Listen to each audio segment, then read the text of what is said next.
जिस जूना अखाड़े के आप प्रमुख हैं, जिस जूना अखाड़े से वो जुड़े हुए थे, उस जूना अखाड़े का रसूख तो इस देश में इतना है ना कि सरकारों के मुखिया आपका आशीर्वाद लेते हैं। आप सीधे उद्धव ठाकरे को फोन करके बात करते तो क्या आपकी बात नहीं सुनते? क्यों आपको मोमबत्तियां ही जलवानी है इंडिया गेट पर? और जितना वो कर रहे हैं या जो बातें उन्होंने कही, आप उससे संतुष्ट नहीं है? वहां से संदेश आया कि हमने जिस नहीं, हम उनसे संतुष्ट इसलिए नहीं है कि कठोर दंड दिया जाना चाहिए। और केवल इस बात को, ये पहले तो ये टाल मटोल की जा रही थी कि बड़ी गलतफहमी हो गई है। पहले कहा जा रहा था कि नहीं नहीं, कुछ और समझा जा रहा था, उनको कुछ और बातें निकल कर आ रही थी कि कुछ मिसअंडरस्टैंडिंग हो गई। मैं सीधी सीधे बात कहना चाहता हूं, उन्हें कठोर दंड दिया जाना चाहिए। और कुछ सन्यासी फांसी की बात कह रहे हैं तो बड़ी स्वाभाविक बात है। ये केवल सन्यास जगत में रोष नहीं है, पूरे देश में रोष है। उसको समझना होगा कि पूरे देश में किस प्रकार का एक उबाल है, महाराष्ट्र सरकार के प्रति किस तरीके की एक उनके भीतर में अग्नि इस बात की है कि देखिए वो उनको कठोर दंड दिया जाए।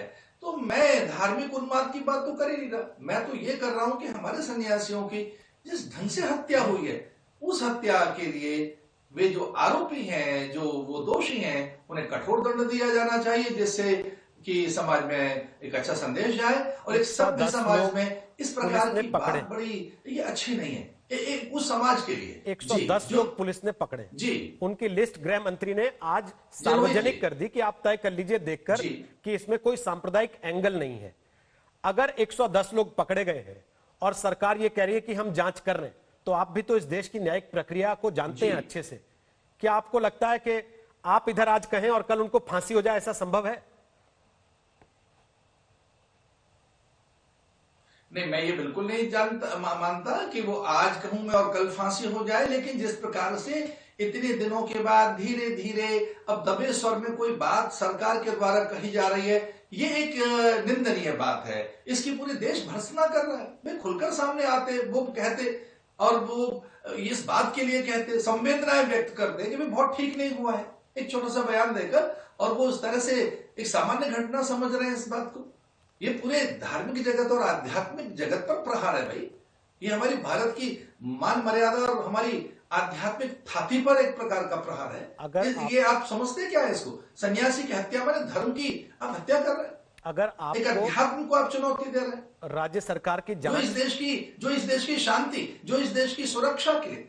अगर आपको राज्य सरकार की जांच पर भरोसा नहीं है या आपको लग रहा है कि ये कहना है पूरे देश के सन्यासी अत्यंत व्यथित हैं, तो प्रधानमंत्री से आप मेरा ऐसा जांच की मांग कर किसी पर नहीं है। मैं अपने सन्यासियों की हत्या पर,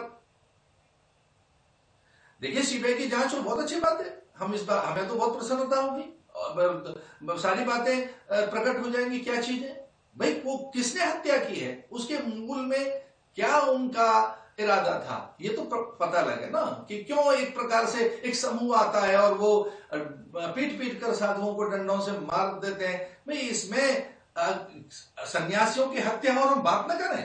अब यानी लोग क्या कहना चाहते हैं, राज्य सरकारें क्या चाहती हैं, या मौन रहे, हमारे सन्यासियों को पीटा जाए, उनकी हत्या हो और साधु रोष व्यक्त न करें, साधु की पीड़ा को नहीं समझ रहे। जब ये सवाल उठाते हैं, समाज में कितनी गहरी पीड़ा है, आप जब ये सवाल कैसे संभाल के रखा हुआ है, आप जब ये सवाल उठाते हैं कि 300 लोग कैसे इकट्ठा हो गए लॉकडाउन में, तो ये सवाल भी तो खुद ब खुद उठ जाता है कि साधु सन्यासी लॉकडाउन का पालन नहीं कर रहे थे, वो क्यों लॉकडाउन में बाहर निकले?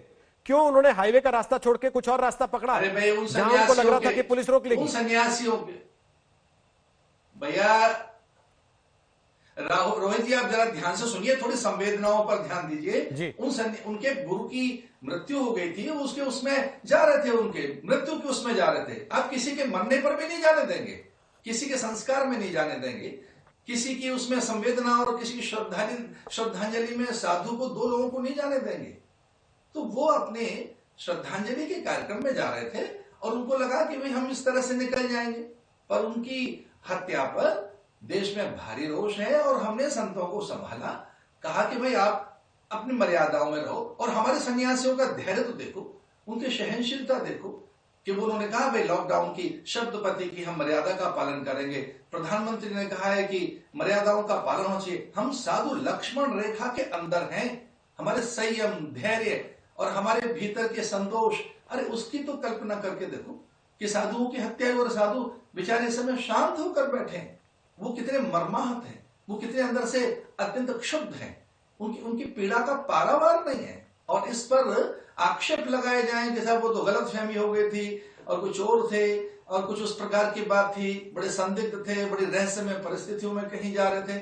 इस प्रकार की बातों से कोई अच्छे संदेश नहीं जा रहे हैं। मैं बस तरह कहना चाहता हूं कि राज्य सरकार उन्हें कठोर दंड दिलाए। और हाँ, उन्होंने गिरफ्तार किया, इसके लिए मैं उन्हें साधुवाद देता हूं कि उन्होंने, राज्य सरकार ने, उद्धव ठाकरे सरकार ने कुछ लोग गिरफ्तार किए, तो इस बात का उनको साधुवाद है। और वो जिस परिवार से आते हैं ठाकरे जी, वो बड़ा अद्भुत परिवार है। उनके पिताजी का स्मरण आते ही लगता है कि हम भारत के उस व्यक्ति से बात कर रहे हैं जो भारत की संस्कृति, संस्कार, संविधान, उसकी सभ्यता का प्रतिनिधि रहा है, बाल ठाकरे साहब, जो हमारे भारतीय मान बिंदुओं के एक प्रकार से सबल पोषक रहे, संरक्षक रहे।